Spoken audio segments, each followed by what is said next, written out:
ఈ రోజు మనం SVM సపోర్ట్ వెక్టార్ మిషన్ గురించి పూర్తి ఇన్ డెప్త్ గా తెలుసుకుందాం, మ్యాథమెటికల్ ఇంట్యూషన్ తో సహా. సో ఈ వీడియో అయిపోయేసరికి మీకు SVM గురించి ఫుల్ క్లారిటీగా వచ్చేస్తుంది మావా. ఇవాళ ఈ వీడియో అంత ఇంట్రెస్టింగ్ గా ఉండబోతుంది. సో ఇక స్టార్ట్ చేద్దామా? బట్ స్టార్ట్ చేసే ముందు సబ్స్క్రైబ్ చేసుకోవడం మాత్రం మర్చిపోకండి.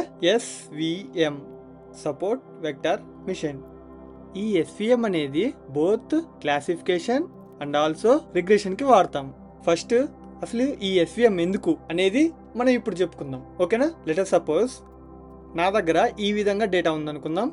ఈ విధంగా డేటా ఉన్నప్పుడు ఈ రెండింటిని క్లాసిఫై చేయాలి. సో దానికోసం నేను జస్ట్ ఇక్కడ ఒక స్ట్రైట్ లైన్ డ్రా చేసుకుంటే సరిపోతుంది కదా. ఇక్కడ ఏం చేస్తున్నాము? క్లాసిఫికేషన్ చేస్తున్నాం. బైనరీ క్లాసిఫికేషనే కదా ఇది. మరి బైనరీ క్లాసిఫికేషన్ కి లాజిస్టిక్ రిగ్రెషన్ వాడచ్చు కదా. వై ఓన్లీ SVM అని అంటే చెప్తాను. లెట్ సపోజ్ మనకి డేటా అనేది ఈ విధంగా ఉంది కాబట్టి ఒక లీనియర్ లైన్ తోటి మనం సపరేట్ చేసాం ఈ రెండింటిని, ఓకేనా? మనకు ఒకవేళ ఈ విధంగా ఉంటే డేటా, ఇప్పుడు డేటా అనేది ఈ విధంగా ఉందనుకుందాం. ఒకవేళ ఈ విధంగా ఉంటే మనం స్ట్రైట్ లైన్ తోటి మనం క్లాసిఫై చేయగలమా అంటే చేయలేం కదా. సో ఇక్కడ లాజిస్టిక్ రిగ్రెషన్ అనేది ఫెయిల్ అవుతుంది, ఓకేనా? సో ఈ విధంగా ఉన్నప్పుడు మనం డేటాని సపరేట్ చేయడం కొంచెం కష్టం. అందుకోసమే వచ్చింది SVM సపోర్ట్ వెక్టార్ మిషన్. అంటే అర్థం ఏంటంటే లెట్ సపోజ్ ఇప్పుడు మన దగ్గర ఈ టైప్ ఆఫ్ డేటా ఉంది కదా.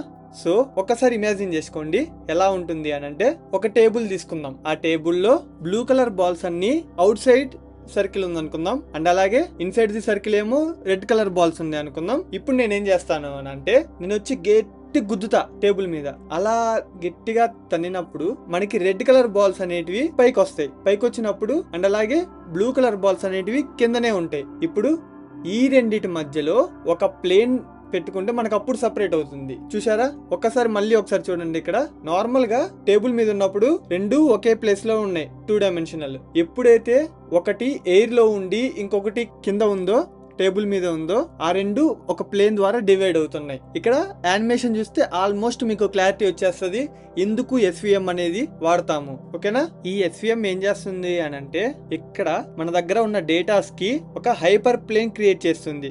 ఈ హైపర్ ప్లేన్ అనేది ఈ 2 డేటాస్ ని క్లాసిఫై చేస్తుంది. లెట్ సపోజ్ ఇక్కడ ఈ కేసులో తీసుకుందాం. ఇప్పుడు ఈ డేటా ఉంది. ఇప్పుడు దీన్ని మనం కొంచెం అప్వర్డ్ కి పుష్ చేస్తే మనం ప్లేన్ క్రియేట్ చేయొచ్చు కదా. ఒక ప్లేన్ తో డివైడ్ చేయొచ్చు కదా ఆ డేటాని ఈ డేటాని. మీకు ఆల్మోస్ట్ వీడియో చూస్తే క్లారిటీ వచ్చేస్తుంది. ఈ యానిమేషన్ చూసినాక ఫుల్ క్లారిటీ వచ్చేస్తుంది మీకు. ఇక్కడ ఏం చేస్తున్నాము అని అంటే, ఇదేంటిది 2 డైమెన్షనల్ కదా. ఎప్పుడైతే మనం 3 డైమెన్షనల్ కి కన్వర్ట్ చేస్తామో అప్పుడు మనం లీనియర్ లైన్ ద్వారా సపరేట్ చేయగలుగుతున్నాం, అంతే కదా. సో అదే గాయస్ ఇక్కడ సింపుల్ గా జరిగేది SVM లో కూడా. అంటే లోయర్ డైమెన్షనల్ లో ఉన్న డేటాని హై డైమెన్షనల్ గా మార్చి లీనియర్ లైన్ తోటి డివైడ్ చేస్తుంది అని అర్థం మన యొక్క డేటా పాయింట్స్ ని. ఈ SVM లో మన యొక్క అవుట్పుట్స్ ఏంటి అంటే either positive class or negative class, ఈ రెండు మాత్రమే, ఓకేనా? ఎక్కడ క్లాసిఫికేషన్ లో ప్లేన్ అని అంటాం. ఈ హైపర్ ప్లేన్ ని మనం ఎలా రాసుకుంటాము అని అంటే W transpose X plus B equal to 0, అంతే కదా. ఇప్పుడు మీకు ఒక డౌట్ రావచ్చు, హైపర్ ప్లేన్ అంటే ఈ రెండింటిని డివైడ్ చేసేది అని అన్నారు, ఓకే. బట్ ఒకవేళ ఈ విధమైన లైన్ తీసుకుంటే ఇది కూడా ఒక హైపర్ ప్లేనే కదా అనే డౌట్ రావచ్చు. అండ్ అలాగే ఇక్కడి నుంచి ఒక లైన్ తీసుకుంటే ఇది కూడా ఒక లైనే కదా అని ఒక డౌట్ రావచ్చు. అందులో మనం ఏది కన్సిడర్ చేసుకోవాలి అని అంటే, ఇప్పుడు ఈ డేటా ఉంది కదా, ఈ డేటాకి హైపర్ ప్లేన్ కి నియరెస్ట్ గా ఉండే పాయింట్ ఏంటిది? ఈ పాయింట్, అంతే కదా. ఇప్పుడు ఈ పాయింట్ నుంచి ఒక హైపర్ ప్లేన్ డ్రా చేస్తున్నాం, ఇమాజినరీ హైపర్ ప్లేన్ ఈ విధంగా, ఓకేనా? అండ్ అలాగే ఇటు సైడ్ కూడా మనం డ్రా చేసుకుంటే ఈ విధంగా మనకు వస్తుంది, ఓకేనా? ఇప్పుడు ఈ డేటాకి క్లోజెస్ట్ హైపర్ ప్లేన్ అంటే థ్రెషోల్డ్ హైపర్ ప్లేన్ ఇది. ఇప్పుడు ఈ డేటాకి క్లోజెస్ట్ హైపర్ ప్లేన్ ఇది. ఇప్పుడు ఏం చేయాలి అని అంటే, మనం దేని కన్సిడర్ చేసుకోవాలి అని అంటే, ఇక్కడ దీని యొక్క విడ్త్ ఉంది కదా, ఈ విడ్త్ దేనికైతే ఎక్కువ ఉంటుందో ఆ హైపర్ ప్లేన్ ని కన్సిడర్ చేసుకోవాలి. ఈ విడ్త్ అండ్ ఈ విడ్త్, ఈ రెండు విడ్త్ ని కన్సిడర్ చేసుకొని దేనికైతే ఎక్కువ ఉంటుందో దాన్ని కన్సిడర్ చేసుకోవాలి, ఓకేనా? ఇలా మనకి నంబర్ ఆఫ్ హైపర్ ప్లేన్స్ వస్తాయి కదా. ఇదొక హైపర్ ప్లేన్ వస్తుంది, అండ్ అలాగే ఇటు సైడ్ నుంచి డ్రా చేసుకుంటే ఇంకొక హైపర్ ప్లేన్ వస్తుంది. సో ఇలా నంబర్ ఆఫ్ వచ్చినప్పుడు ఏం చేస్తాము అని అంటే, దేనికైతే విడ్త్ ఉంది కదా, ఈ విడ్త్ దేనికైతే ఎక్కువ ఉంటుందో అంటే మార్జిన్ అంటాం దీన్ని టోటల్ గా. ఈ మార్జిన్ దేనికైతే ఎక్కువ ఉంటుందో అదే మన యొక్క హైపర్ ప్లేన్ అన్నమాట, ఓకేనా? ఇప్పుడు మనం దీన్ని ఎలా ఫైండ్ అవుట్ చేయాలో కనుక్కుందాం. చాలా అంటే చాలా ఈజీగా ఉంటుంది గాయస్. చూడండి, చాలా అంటే చాలా సింపుల్ గా ఉండబోతుంది. లెట్ సపోజ్ ఈ పాయింట్ ఉంది కదా, ఈ పాయింట్ ని మనం ఎక్స్ గా ట్రీట్ చేద్దాం. ఓకేనా, ఎక్స్ గా ట్రీట్ చేసినప్పుడు ఇక్కడ నుంచి మనం డిస్టెన్స్ కనుక్కోవాలి కదా. ఈ పాయింట్ నుంచి హైపర్ ప్లేన్ కి మనం డిస్టెన్స్ కనుక్కోవాలి. సో డిస్టెన్స్ ఫార్ములా ఐడియా ఉంది కదా, ఐడియా లేకపోయినా పర్లా, ఇప్పుడు నేను చెప్తాను కదా. చాలా అంటే చాలా సింపుల్ గా ఉంటుంది. చూద్దాం. ఫ్రమ్ పాయింట్ ఎక్స్ అనే పాయింట్, ఇది distance between X comma hyper plane. Formula ఏంటిదంటే W transpose X plus B by norm W. ఇది దాని యొక్క డిస్టెన్స్ ఫార్ములా. ఓకేనా, ఇప్పుడు ఇక్కడ మనం హైపర్ ప్లేన్ ని డబ్ల్యూ ట్రాన్స్పోజ్ ఎక్స్ ప్లస్ బిగా రాసుకున్నాం, ఈక్వల్ టు 0 అని చెప్పి రాసుకున్నాం కదా. సో ఇప్పుడు 0 కంటే ఎక్కువ ఉంది ఈ డేటా పాయింట్స్, అంటే ఇవేంటిది పాజిటివ్ క్లాస్. ఇప్పుడు 0 కంటే తక్కువ ఉంది అంటే ఏంటిది నెగిటివ్ క్లాస్ అనమాట అర్థం. అంతే కదా, అంటే ఇప్పుడు W transpose X plus B అనేది పాజిటివ్ అయితే టోటల్ గా మనకి అన్ని వాల్యూస్ అనేటివి పాజిటివ్ క్లాసెస్ అయి ఉండాలి. అంతే కదా. మళ్ళీ ఒకసారి చూడండి, W transpose X plus B equal to 0 అనేది ఉంది కదా ఈక్వేషన్, ఈక్వల్ టు కాకుండా ఇది పాజిటివ్ అయింది అనుకోండి. పాజిటివ్ అయితే మనకి ఇక్కడ వాల్యూస్ అన్ని పాజిటివ్ అవ్వాలి కదా. అంతే కదా. అండ్ అలాగే ఒకవేళ నెగిటివ్ అయితే ఈ హైపర్ ప్లేన్ కి కింద ఉన్నాయి కాబట్టి ఇవన్నీ నెగిటివ్ అవ్వాలి యాక్చువల్ కూడా. ఓకేనా, సో ఇక్కడ దాన్ని బట్టి మనం ఏం రాసుకోవచ్చు, ఒకవేళ పాజిటివ్ క్లాస్ అయితే లైస్ ఆన్ +1 సైడ్, అండ్ ఒకవేళ నెగిటివ్ క్లాస్ అయితే డెఫినెట్లీ షుడ్ బి -1 సైడ్ కదా. ఇంకొకటి ఏంటిది, బిగ్గర్ అబ్సల్యూట్ వాల్యూ అనేది ఫార్దర్ ఫ్రమ్ బౌండరీ. ఇది ఎందుకు చెప్పానో ఒకసారి గెస్ చేయండి. ఎందుకు అని అంటే ఇక్కడ ఒకసారి చూడండి, ఇదే కదా మనం బౌండరీ. సో ఒకవేళ మనం ఇక్కడ నుంచి డిస్టెన్స్ కనుక్కుంటున్నాం ఒక్కొక్క పాయింట్ కి, అంతే కదా. ఇలా డిస్టెన్స్ కనుక్కునేటప్పుడు మనకి ఏదైతే ఎక్కువ డిస్టెన్స్ ఇస్తుందో ఆ పాయింట్ దూరంగా ఉందనే కదా అర్థం, ఫార్దర్ అనే కదా అర్థం. అంతే కదా. ఇప్పుడు ఇక్కడ నుంచి కనుక్కుంటున్నాం, ఇక్కడ నుంచి ఇక్కడికి డిస్టెన్స్ అనేది స్మాల్, ఓకే. ఇక్కడ నుంచి ఇక్కడికి డిస్టెన్స్ అనేది కొంచెం లార్జ్, అండ్ అలాగే నెక్స్ట్ ఇంకొంచెం తీసుకుంటే ఇది కొంచెం లార్జ్. అలాగా అబ్సల్యూట్ వాల్యూ అనేది పెరుగుతుంది అని అంటే అది ఫార్దర్ ఫ్రమ్ బౌండరీ అనమాట అర్థం, అంటే అంత దూరంగా వెళ్తుంది అని అర్థం. అంతే కదా. ఓకేనా, మార్జిన్ అంటే ఏమని చెప్పుకున్నాం, ఇక్కడ నుంచి ఇక్కడికి ఉండే డిస్టెన్స్ కదా. ఈ మార్జిన్ అనేది మాక్సిమం ఉండాలి అని చెప్పి అనుకున్నాం కదా. సో దానికోసం ఏం చేయాలి, మనం ఫస్ట్ మార్జిన్ కనుక్కోవాలి కదా. ఇప్పుడు అదే కనుక్కుందాం మనం మార్జిన్. దాన్ని మనం గామా కిందకి రాసుకుంటాం, notation yi into W transpose X I plus B by norm W. ఇక్కడ మీకు ఒక డౌట్ రావచ్చు, ఇక్కడ yi అని ఎందుకు రాశాను, నార్మల్గా మార్జిన్ అంటే డిస్టెన్స్ కదా అని చెప్పేసి. సో ఇక్కడ yi అనేది ఎందుకు రాశాను అని అంటే నార్మల్గా y యొక్క యాక్చువల్ అవుట్పుట్స్ ఏంటివి, +1 ఆర్ -1, అంతే కదా. సో ఈ +1 ఆర్ -1 కాబట్టి ఈ ప్లేన్ నుంచి మనకి వచ్చే డేటా పాయింట్ పాజిటివ్ డిస్టెన్స్ లో ఉందా ఆర్ నెగిటివ్ డిస్టెన్స్ లో ఉందా అనేది మనకి ఇక్కడ చెప్తుంది ఈ ఫార్ములా ప్రకారం. ఓకేనా, ఇప్పుడు అర్థమైందా ఎందుకు రాశాను yi అనేది. ఇది యాక్చువల్ గా డిస్టెన్స్ ఫార్ములా. ఓకేనా, డిస్టెన్స్ ఫార్ములా అయితే అది పాజిటివ్ సైడ్ ఉందా నెగిటివ్ సైడ్ ఉందా అని చెప్పేది yi, అంతే కదా. ఇప్పుడు మన దగ్గర 2 టైప్స్ ఆఫ్ డేటా ఉన్నాయి కదా. ఇప్పుడు ఈ 2 టైప్స్ ఆఫ్ డేటాలో ఒకవేళ ఇక్కడ చూడండి, మనం నియరెస్ట్ డేటా పాయింట్ ఉంది కదా, దీనికి కనుక్కుంటే సరిపోతుంది కదా. వీటన్నిటిని కనుక్కోవాల్సిన అవసరం లేదు. ఎందుకు అని అంటే ఇఫ్ సపోజ్ ఈ పాయింట్ అనేది మనకి కరెక్ట్ గా క్లాసిఫై అయితే ఆటోమేటిక్ గా ఇవన్నీ కరెక్ట్ గా క్లాసిఫై అయిపోతాయి కదా. మరి ఎందుకు ఇదంతా కనుక్కోవాలి, మనం వీటన్నిటిని ఎందుకు కన్సిడర్ చేసుకోవాలి, మనకి కాంపిటీషన్ ఎక్కువ ఎద్ది. సో వీటన్నిటిని మనం కన్సిడర్ చేసుకోకూడదు. అండ్ అలాగే ఇటు సైడ్ కూడా చూసుకుంటే ఈ హైపర్ ప్లేన్ కి ఇది negative side, okay. Nearest data point negative ఉన్నప్పుడు అలాంటప్పుడు ఫార్దెస్ట్ డేటా పాయింట్స్ కూడా నెగిటివ్ ఉంటాయి కదా ఆటోమేటిక్ గా. సో ఇదే ఇక్కడ SVM లో main advantage from SVM. Logistic regression లో మనం దీన్ని మొత్తం డేటా సెట్ ని కన్సిడర్ చేసుకుంటాం, అండ్ అలాగే దీన్ని కూడా కన్సిడర్ చేసుకుంటాం మొత్తం. బట్ SVM లో మాత్రం only just nearest data points వరకు మాత్రమే కన్సిడర్ చేసుకొని మనం హైపర్ ప్లేన్ అనేది డ్రా చేస్తాం.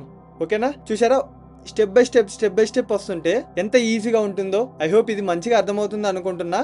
ఇఫ్ సపోజ్ మార్జిన్ అనేది ఎక్కువ ఉంటే దెన్ దాని అర్థం ఏంటిది, కరెక్ట్ గా క్లాసిఫై అయినాయి, అంతే కదా.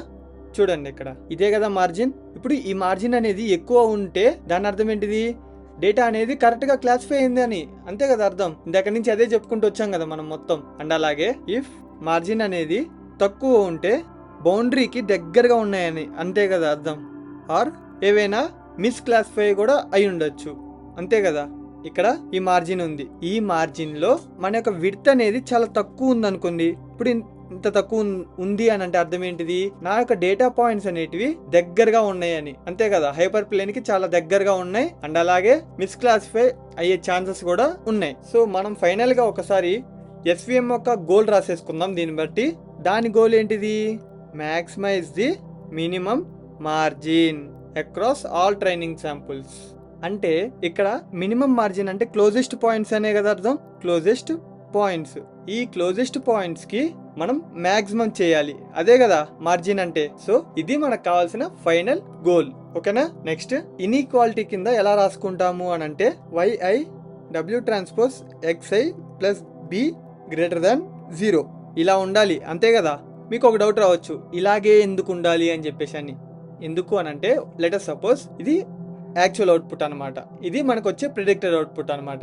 ఇప్పుడు actual output and predicted output, ఇప్పుడు మనకి ఇది పాజిటివ్ వచ్చింది అనుకో, ఇది పాజిటివ్ వస్తే కరెక్ట్ గా క్లాసిఫై అయినట్టు, అంతే కదా. ఇప్పుడు మనకి ఒకవేళ ఇది నెగిటివ్ వచ్చి అండ్ అలాగే ఇది పాజిటివ్ వస్తే ఈ కండిషన్ సాటిస్ఫై అయితే మనకి ఫైనల్ ఏం వస్తుంది, నెగిటివ్ వస్తుంది. నెగిటివ్ అంటే గ్రేటర్ దాన్ 0నా కాదు, సో ఆటోమేటిక్ గా ఇది ఫెయిల్ అవుతుంది. ఇప్పుడు ఓకేనా, అర్థమైంది కదా ఎందుకు అనేది. ఇది పాజిటివ్ వస్తే మనకు పాజిటివ్ వస్తుంది, లేకపోతే ఇది నెగిటివ్ ఉంటే పాజిటివ్ వస్తుంది. అలాగే ఇది పాజిటివ్ ఇది నెగిటివ్ ఉంటే మనకి నెగిటివ్ వస్తుంది. ఓకేనా. ఇప్పుడు మనం క్లోజెస్ట్ పాయింట్స్ ని వచ్చిన మార్జిన్ మ్యాక్సిమైజ్ చేయాలి, అంతే కదా మన గోల్. సో క్లోజెస్ట్ పాయింట్ అంటే ఏంటిది, ఇదే కదా, ఇది క్లోజెస్ట్ పాయింట్. మనం దీన్ని మ్యాక్సిమైజ్ చేయాలి, అంతే కదా. సో అప్పుడు మనకి ఈక్వేషన్ ఎలా వస్తుంది అని అంటే yi into w transpose xi plus b equal to 1. Closest point అంటే మనం 1 అనే పాయింట్ తీసుకుందాం. ఓకేనా. ఇప్పుడు ఈ ప్లేన్ నుంచి వచ్చే మార్జిన్ అనేది మనకి ఎక్కువ ఉండాలి. సో మనం ఇందాక మార్జిన్ ఫార్ములా రాసుకున్నాం కదా, అదే రాసుకుందాం ఇప్పుడు కూడా. ఇదే కదా మార్జిన్. ఇప్పుడు మనకి ఇదంతా 1 అయిపోయింది. సో ఫైనల్ గా మనకి ఏమొస్తుంది, 1/norm w. ఇంతే కదా. మీకు ఒక డౌట్ రావచ్చు, ఎలాగా అని అంటే ఇక్కడ గ్రేటర్ దాన్ 0 అని ఇన్ఈక్వాలిటీ మనం రాసుకున్నాం. ఈ ఇన్ఈక్వాలిటీలో మనం 1 గానే ఎందుకు తీసుకుంటున్నాం, 0 to 1 మధ్యలో ఉంటే ఒకవేళ వాల్యూ అనేది ఇలా కూడా ఉండొచ్చు. ఆ కేసులో ఏమవుతుంది అని అంటే బౌండరీకి చాలా దగ్గరగా ఉంటుంది, చాలా అంటే చాలా క్లోజ్ గా ఉంటుంది అది. బట్ మనకి మినిమం పాయింట్ కావాలి, క్లోజెస్ట్ పాయింట్ కావాలంటే మనకి మినిమం పాయింట్ కావాలి కదా. సో మనం మినిమం ఒక న్యూమరికల్ వాల్యూ తీసుకుంటున్నాం. 0 తర్వాత వచ్చే మనకి న్యూమరికల్ వాల్యూలో మినిమం 1 కాబట్టి 1 అని తీసుకుంటున్నాం. ఓకేనా. ఎందుకు ఇక్కడ 1 రాసుకున్నామో స్పెసిఫిక్ గా అలా కూడా రాసుకోవచ్చు, బట్ మీకు కాంపిటీషన్ అనేది పెరుగుతుంది అండ్ అలాగే మిస్క్లాసిఫికేషన్స్ అనేవి జరుగుతూ ఉంటాయి. ఓకేనా. ఇప్పుడు 1/w ఓకే వచ్చింది. ఇదేంటిది, ఒక హైపర్ ప్లేన్ కి. ఇక్కడ చూసుకుంటే ఈ హైపర్ ప్లేన్ కి 1/w నాన్ w. ఇప్పుడు ఈ హైపర్ ప్లేన్ కూడా ఉంది కదా, 1/norm w కదా. సో ఇప్పుడు ఈ రెండింటిని కన్సిడర్ చేసుకొని మనం రాసుకోవాలి కదా. అప్పుడు ఏమవుతుంది, మనకి టోటల్ మార్జిన్ ఎంత అవుతుంది, total margin is equal to ఆ హైపర్ ప్లేన్ నుంచి తీసుకుంటే 1/norm w plus 1/norm w. Total గా ఎంత వస్తుంది మనకి, 2/norm w. ఇప్పుడు మనం దీన్ని ఏం చేయాలి, ఇంక్రీజ్ చేయాలి, దీన్ని మ్యాక్సిమైజ్ చేయాలి, అంతే కదా. దీన్ని మ్యాక్సిమైజ్ చేయాలి అని అంటే దీన్ని రెసిప్రోకల్ చేస్తే ఏమవుతుంది, మనకి norm w/2 వస్తుంది. ఇప్పుడు ఇక్కడ ఏం చేయాలి, మనం మినిమం చేయాలి, అంతే కదా. మీకు గుర్తుందా, గ్రేడియంట్ డిసెంట్ చెప్పాను కదా, మినిమం కనుక్కోవడానికి యూజ్ అవుతుంది అని చెప్పేసి అని. సో అలాగే ఇక్కడ మనం మినిమం కనుక్కోవడం ఈజీ కాబట్టి మనం మినిమం కనుక్కునే విధంగా మనం రాసుకున్నాం. సో దానికి రెసిప్రోకల్ చేస్తే norm w/2 వస్తుంది. అండ్ అలాగే ఇక్కడ చూసుకుంటే ఈ norm w/2 అంటే అర్థమైంది, suppose y equal to x/2 అన్నట్టు ఫామ్ లో ఉంటుంది. అప్పుడు మనకి ఏమొస్తుంది, లీనియర్ లైన్ వస్తుంది. ఈ లీనియర్ లైన్ లో మనం మినిమం పాయింట్ కనుక్కోవాలంటే కుదరదు కదా. మినిమం పాయింట్ ఎలా కనుక్కుంటాం మనం, గుర్తుందా, కాన్వెక్స్ షేప్ అని.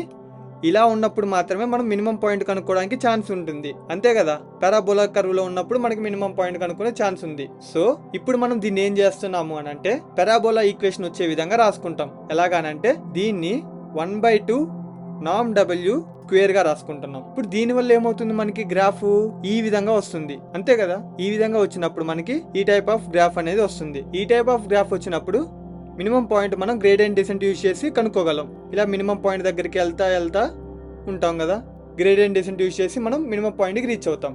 సో ఈ విధంగా మనం హైపర్ ప్లేన్ యొక్క పారామీటర్స్ కనుక్కోవచ్చు. ఇప్పుడు మనకి ఆల్మోస్ట్ w వచ్చేసిందంటే మనకి ఈక్వేషన్ అయిపోయినట్టే కదా. అండ్ అలాగే బి బయాస్కి కూడా మనం సేమ్ ఇదే విధంగా చేస్తే వచ్చేస్తుంది. ఈ విధంగా మనం మినిమం పాయింట్ దగ్గరికి రీచ్ అవుతాం.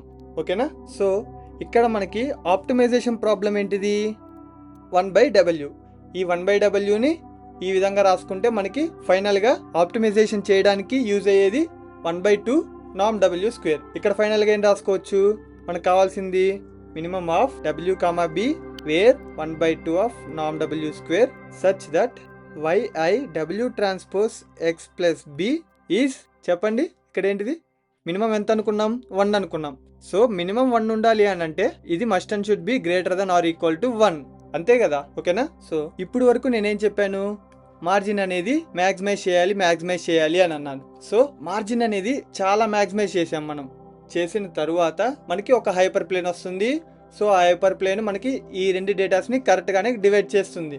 ఓకే, బట్ ఇక్కడ ప్రాబ్లం ఏంటిది అని అంటే మార్జిన్ అనేది ఎక్కువగా చేస్తే బెటరా అంటే బెటర్ కాదు. అదేంటి ఇంత సడన్ షాక్ ఇచ్చారు? మార్జిన్ అనేది ఇందాక ఎక్కువ ఉంటే బెటర్ అన్నారు, ఇప్పుడు ఏంది బెటర్ కాదు అని అంటున్నారు అని అనుకుంటున్నారా? ఏం లేదు గాయస్, మీకు ఆల్రెడీ చెప్పాను, మన యొక్క ట్రైనింగ్ డేటాకి ఫుల్ ఫ్లెడ్జ్డ్గా అంటే ట్రైనింగ్ సెట్ ఎర్రర్ అనేది 0 వస్తే దాని అర్థం ఏంటంటే ఓవర్ ఫిట్టింగ్ అని చెప్పాను ఆల్రెడీ మీకు. సో ఇక్కడ కూడా ఓవర్ ఫిట్టింగ్ అయ్యే ఛాన్సెస్ డెఫినెట్లీ ఉంటాయి మార్జిన్ అనేది ఎక్కువ ఉన్నప్పుడు. సో ఓవర్ ఫిట్టింగ్ కాకుండా ఉండడానికి మనం రెగ్యులరైజేషన్ చేయాలి. గుర్తుందా? ప్రీవియస్ వీడియోలో నేను ఆల్రెడీ చెప్పాను రెగ్యులరైజేషన్ ఇందులో చాలా సింపుల్. ఏం లేదు, జస్ట్ ఒక నాయిసీ డేటా యాడ్ చేస్తాం. ఇదే ఫార్ములానే ఉంటుంది, బట్ ఒక నాయిసీ డేటా యాడ్ చేస్తాం. అది ఎలాగో ఇప్పుడు నేను చెప్తాను, ఈజీగా ఉంటుంది. యాక్చువల్గా మనం ఏం చేస్తాము, దీన్ని గ్రేడియంట్ డిసెంట్ వాడి మనం లోయెస్ట్ పాయింట్కి తీసుకొని వస్తాం కదా. సో అదే విధంగా మనం దీన్ని తగ్గిస్తున్నాం కాబట్టి, అంటే ఇది 0 వచ్చే విధంగా చేసుకుంటున్నాం మనం. సో ఇది 0 రాకూడదు అని అంటే ఎంతో కొంత ఎర్రర్ అనేది ఉండాలి కదా. సో ఇక్కడ ఏం చేస్తాము అని అంటే మనం ఇంట్రడ్యూస్ చేసేది, ఇప్పుడు మనం కొత్త వేరియబుల్ని ఇంట్రడ్యూస్ చేయబోతున్నాం. అదే స్లాక్ వేరియబుల్. కొత్తగా ఉంది కదా ఇది, బాగా స్లాక్ వేరియబుల్. ఎలాగా అంటే ఈ విధంగా ఉంటుంది. ఈ స్లాక్ వేరియబుల్ అనేది should be greater than or equal to 0 for each point. ఈ స్లాక్ వేరియబుల్ అంటే ఏం లేదు, నథింగ్ బట్ ఎర్రర్. సింపుల్గా చెప్పాలంటే ఇది ఒక ఎర్రర్ టైప్ అనమాట. ఇప్పుడు అసలు దీని యొక్క ఇంట్యూషన్ ఒకసారి మనం రాసుకుందాం.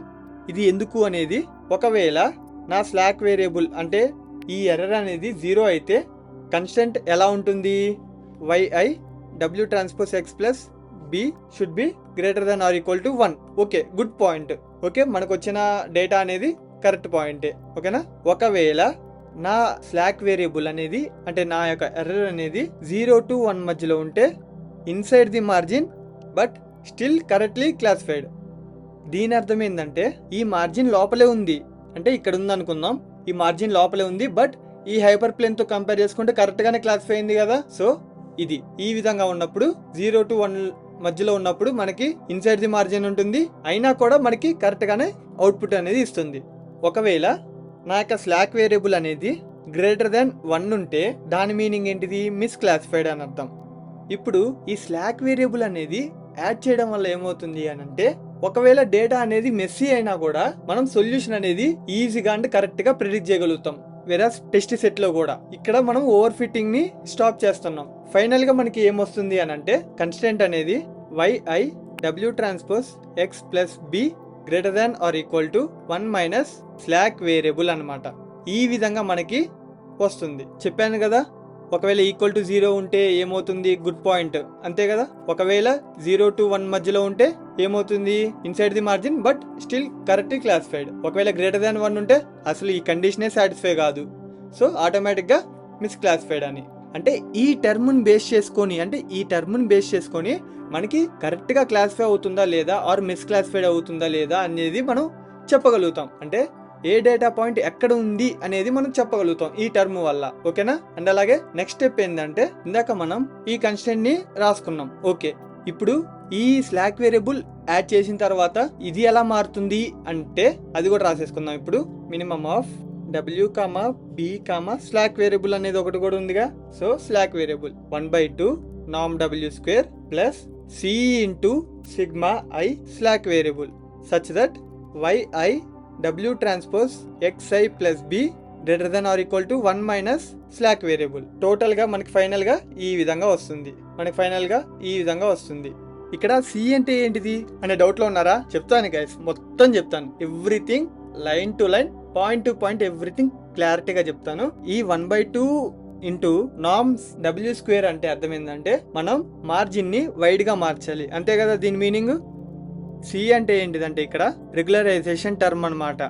మీకు గుర్తుందా, మనం ఓవర్ ఫిట్టింగ్ కేసులో అక్కడ లాంబ్డా రాసుకున్నాం కదా, λ/2m ఇంటూ సంథింగ్ అని. సో ఇక్కడ సి అనేది రెగ్యులరైజేషన్ టర్మ్. దీని యొక్క యాక్చువల్ మీనింగ్ అంటే number of training examples getting error అన్నట్టుగా, గెట్స్ మిస్క్లాసిఫైడ్ ఆర్ ఎర్రర్. ఓకేనా? ఇప్పుడు ఈ సిగ్మా స్లాక్ వేరియబుల్ అంటే అర్థం ఏంటంటే టోటల్ అమౌంట్ ఆఫ్ ఎర్రర్ అనమాట.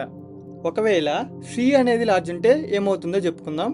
సి అనేది లార్జ్ ఉన్నప్పుడు వయలేషన్స్ అనేది ఎక్కువ జరుగుతాయి అనమాట. అంటే మోడల్ అనేది tries to classify everything correct, అంటే ప్రతి ఒక్కటి కరెక్ట్గానే ఇస్తుంది ఎక్కడ ట్రైనింగ్ డేటాలో. ఒకవేళ సి అనేది లార్జ్ ఉంటే ఇలా ఎవ్రీథింగ్ కరెక్ట్గా ఇస్తే అప్పుడు దాని యొక్క ట్రైనింగ్ సెట్ ఎర్రర్ అనేది ఏమవుతుంది, తగ్గుతుంది. ట్రైనింగ్ సెట్ ఎర్రర్ అనేది 0 వచ్చేస్తుంది ఆటోమేటిక్గా. 0 వచ్చేస్తుంది అని అంటే దాని అర్థం there is a risk of over fitting అదనమాట. సి అనేది లార్జ్ ఉన్నప్పుడు ఏమవుతుంది అని అంటే మనకి ఓవర్ ఫిట్టింగ్ అయ్యే ఛాన్సెస్ అనేటివి ఉంటాయి. ఓకేనా? అండ్ అలాగే ఒకవేళ సి అనేది స్మాల్ అయితే వయలేషన్స్ అనేటివి తక్కువ జరుగుతాయి, బట్ మిస్క్లాసిఫికేషన్స్ అనేవి జరుగుతాయి. అప్పుడు మోర్ రెగ్యులరైజేషన్, అంటే అతిగా చేసేసాం అనుకో రెగ్యులరైజేషన్, అప్పుడు మిస్క్లాసిఫై అయ్యే ఛాన్సెస్ ఉంటాయి మనకి. సో ఇది మన యొక్క ఆప్టిమైజేషన్ ఫైనల్ ప్రాబ్లం. దీన్ని ఏమంటారు అని అంటే సాఫ్ట్ మార్జిన్ SVM అని అంటాం. అండ్ అలాగే దీన్ని హార్డ్ మార్జిన్ SVM అని అంటాం. ఒక్కసారి మనం క్విక్ గా రీక్యాప్ ఇచ్చేద్దాం, మొత్తం కవర్ అయిపోద్ది. ఈ క్విక్ రీక్యాప్ లో support vector machine used for classification and also regression. ఇందులో ఏం జరుగుతుంది అని అంటే లోయర్ డైమెన్షనల్ ని హయ్యర్ డైమెన్షనల్ గా కన్వర్ట్ చేసి మనం హైపర్ ప్లేన్ కన్స్ట్రక్ట్ చేస్తాం. లెట్ సపోజ్ ఇది మన యొక్క హైపర్ ప్లేన్ అనుకుంటే దీనికి ఎబోవ్ ఉన్నటువంటి పాజిటివ్ క్లాస్ అండ్ బిలో ఉన్నటువంటి నెగిటివ్ క్లాస్. ఇప్పుడు మార్జిన్, ఈ మార్జిన్ అనేది దేనికైతే ఎక్కువ ఉంటుందో అదే మన యొక్క హైపర్ ప్లేన్ అనమాట. ఈ మార్జిన్ అంటే ఏంటిదంటే ఈ హైపర్ ప్లేన్ నుంచి పాజిటివ్ క్లాస్ కి అండ్ అలాగే నెగిటివ్ క్లాస్ కి ఉండే డిస్టెన్స్ ఉంటది కదా, ఈ డిస్టెన్స్ ని మనం మార్జిన్ అని అంటాం. ఓకేనా? ఈ మార్జిన్ అనేది ఎలా వస్తుందంటే హైపర్ ప్లేన్ దగ్గర నుంచి పర్పెండిక్యులర్ డిస్టెన్స్ ఫ్రమ్ పాయింట్ తీసుకుంటే మనకి మార్జిన్ అనేది వస్తుంది. ఇది ఒక క్లాస్ మార్జిన్. ఇప్పుడు ఇంకో క్లాస్ కూడా మార్జిన్ కనుక్కోవాలి కదా, ఇప్పుడు ఈ క్లాస్ లో మార్జిన్ కనుక్కుంటే మనకి ఇంకొక మార్జిన్ వస్తుంది. ఈ రెండింటిని యాడ్ చేయాలి. ఈ రెండింటిని యాడ్ చేసి మనకి ఎంత వస్తుంది, 2/normW వస్తుంది. ఇప్పుడు 2/normW ని మనం రెసిప్రోకల్ చేసుకుంటే మనకి normW/2 వస్తుంది. ఈ 2/normW ని ఏం చేయాలి, మ్యాక్సిమైజ్ చేయాలి. ఇప్పుడు రెసిప్రోకల్ చేయడం వల్ల ఏం చేయాల్సి వస్తుంది, మనం మినిమైజ్ చేయాలి, అంతే కదా. సో అందుకనే మనం మినిమైజ్ ఆఫ్. ఇప్పుడు normW/2 అంటే అర్థమైంది, మనకి లీనియర్ లైన్ వస్తుంది. ఈ లీనియర్ లైన్లో మనం మినిమం వాల్యూ కనుక్కోగలుగుతామా, లేదు. సో ఇప్పుడు normW²/2 అని చెప్పి రాసుకున్నాం అనుకోండి, అప్పుడు మనకి ఎలా ఉంటుంది, y = x² ఫార్మ్లో ఉంటుంది, x²/2. ఈ x²/2 అంటే మనకి ఈజీగా పారాబోలా వస్తుంది. ఈ విధంగా ఈ పారాబోలా వచ్చినప్పుడు అంటే దాని అర్థం ఏంటిది, ఇది కాన్వెక్స్ షేప్ కదా, మనం గ్రేడియంట్ డెసెంట్ వాడి మినిమం పాయింట్ కనుక్కోవచ్చు కదా. సో ఈ విధంగా మనం మినిమం పాయింట్ కనుక్కోవచ్చు. సో ఈ విధంగా మనం ఆప్టిమైజేషన్ అనేది చేస్తాం. అండ్ అలాగే మార్జిన్ అనేది ఎక్కువ ఉంది అన్నప్పుడు ఈ కేసు కదా, అంటే ఇది మినిమం రావాలి. అప్పుడు ఒకవేళ మరీ ఎక్కువగా ఉంది అని అంటే అర్థం ఏంటిది, ట్రైనింగ్ సెట్ ఎర్రర్ అనేది తక్కువ ఉందని అర్థం. ట్రైనింగ్ సెట్ ఎర్రర్ అనేది తక్కువ ఉంటే దాని మీనింగ్ ఏంటిది, ఓవర్ ఫిట్టింగ్, అంతే కదా. ఓవర్ ఫిట్టింగ్ వచ్చినప్పుడు ఏం చేయాలి అని అంటే మనం ఎంతో కొంత ఎర్రర్ని మన యొక్క ఆప్టిమైజేషన్ ప్రాబ్లంకి యాడ్ చేయాలి. అంటే ఇదే కదా మన యొక్క ఆప్టిమైజేషన్ ప్రాబ్లం. సో దీనికి మనం ఒక టర్మ్ అనేది యాడ్ చేయాలి. ఆ టర్మ్ ఏంటిది అని అంటే ఇదిగో అదే ఆ టర్మ్. సారీ, ఇక్కడ నేను రెగ్యులరైజేషన్ టర్మ్ అని చెప్పి రాశాను, రెగ్యులరైజేషన్ పారామీటర్ అది. ఇప్పుడు మనం ఈ టర్మ్ అనేది యాడ్ చేయడం వల్ల, ఈ రెగ్యులరైజేషన్ టర్మ్ అనేది యాడ్ చేయడం వల్ల మనకి ఓవర్ ఫిట్టింగ్ అనేది అవ్వదు, అంతే కదా. మనం దీన్ని తగ్గించడానికి వచ్చాం, బట్ దీన్ని తగ్గించేటప్పుడు మనకి ఎంతో కొంత డెఫినెట్గా ఈ టర్మ్ అనేది ఉంటుంది. సో డెఫినెట్గా అక్కడ ఓవర్ ఫిట్టింగ్ అయ్యే ఛాన్సెస్ లేవు, అంతే కదా. సో అందుకే మనం ఈ పారామీటర్ యాడ్ చేసాము. ఒకవేళ సి అనేది లార్జ్ ఉంటే మనకి ఓవర్ ఫిట్టింగ్ అయ్యే ఛాన్సెస్ ఉన్నాయి. అండ్ అలాగే సి అనేది స్మాల్ ఉంటే రెగ్యులరైజేషన్ మరీ అతిగా అవుతున్నట్టు దాని అర్థం. స్మాల్ ఉంటే అంటే మీడియంగా ఉండాలి ఆ వాల్యూ. అండ్ అలాగే ఒకవేళ స్లాక్ వేరియబుల్ అనేది మనకి 0 ఉందనుకోండి, గుడ్ పాయింట్. అంటే 0, ఇక్కడ 0 సబ్స్టిట్యూట్ చేస్తే మనకి ఆటోమేటిక్గా ఈ కండిషన్ సాటిస్ఫై అవుతుంది. మనకు కావాల్సింది ఇదే కాబట్టి సో గుడ్ పాయింట్. ఓకే, ఒకవేళ 0 to 1 ఉంటే అది కూడా కరెక్ట్ గానే క్లాసిఫై అవుతుంది. 0 to 1 ఉంటే మనకి ఈ కండిషన్ సాటిస్ఫై అవ్వకపోయినా మనకి ఈ కండిషన్ సాటిస్ఫై అవుతుంది కదా. సో మార్జిన్ కి ఇన్సైడ్ ఉంటుంది కానీ కరెక్ట్ గానే క్లాసిఫై అవుతుంది. ఇప్పుడు ఇక్కడ చూసుకుంటే గ్రేటర్ దాన్ 1 ఉంటే ఇది టోటల్ గా మిస్ క్లాసిఫైడ్, అంటే ఈ కండిషన్ సాటిస్ఫై అవ్వదు అండ్ అలాగే ఈ కండిషన్ కూడా సాటిస్ఫై అవ్వదు. సో మనం ఇన్ఈక్వాలిటీని ఈ విధంగా రాసుకుంటాం ఫైనల్ గా. దీన్ని సాఫ్ట్ మార్జిన్ ఎస్విఎం అని అంటాం అండ్ అలాగే దీన్ని హార్డ్ మార్జిన్ ఎస్విఎం అని అంటాం. సో ఇది గైస్ టోటల్ గా ఎస్విఎం గురించి. ఇంకా మీకు ఎస్విఎం గురించి ఒకటి చెప్పాలి, అది ఏంటిదే అనేది నెక్స్ట్ వీడియోలో చెప్తాను. మొత్తం నెక్స్ట్ వీడియోల గురించి జస్ట్ గ్లాన్స్ ఇస్తాను. ఇక్కడ 2D నుంచి 3Dకి ఎలా కన్వర్ట్ చేస్తాము అనే డౌట్ అనేది మీకు డెఫినెట్ గా రావచ్చు. ఈ లో డైమెన్షనల్ ని హై డైమెన్షనల్ గా ఎలా కన్వర్ట్ చేస్తాం, అసలు ఎలా రాసుకుంటాం దీన్ని అనే ఒక డౌట్ మీకు ఖచ్చితంగా వచ్చి ఉంటుంది. అది నేను నెక్స్ట్ పార్ట్ ఆఫ్ వీడియోలో నేను ఖచ్చితంగా చెప్తాను. సో ఇది గైస్ ఇవాళ వీడియో. ఐ హోప్ ఇది మీకు మంచిగా అర్థమైందని అనుకుంటున్నా. మీకు ఇందులో ఏ ఒక్క చిన్న డౌట్ ఉన్నా కూడా నాకు కింద కామెంట్ సెక్షన్లో కామెంట్ చేయండి. డెఫినెట్గా యాజ్ ఫాస్ట్ యాజ్ పాసిబుల్ నేను మీకు రిప్లై ఇవ్వడానికి ట్రై చేస్తాము. అండ్ అలాగే ఫైనల్గా మీరు మాకు చేయాల్సింది లైక్, షేర్, సబ్స్క్రైబ్. అది చేశారంటే మా దగ్గర నుంచి ఇంకా ఇంకా ఎక్కువ కంటెంట్ వస్తూనే ఉంటుంది, మీరు నేర్చుకుంటూనే ఉంటారు, మేము చెప్తూనే ఉంటాం. ఓకేనా? సో ఇది గైస్ ఇవాళ వీడియో. Bye bye.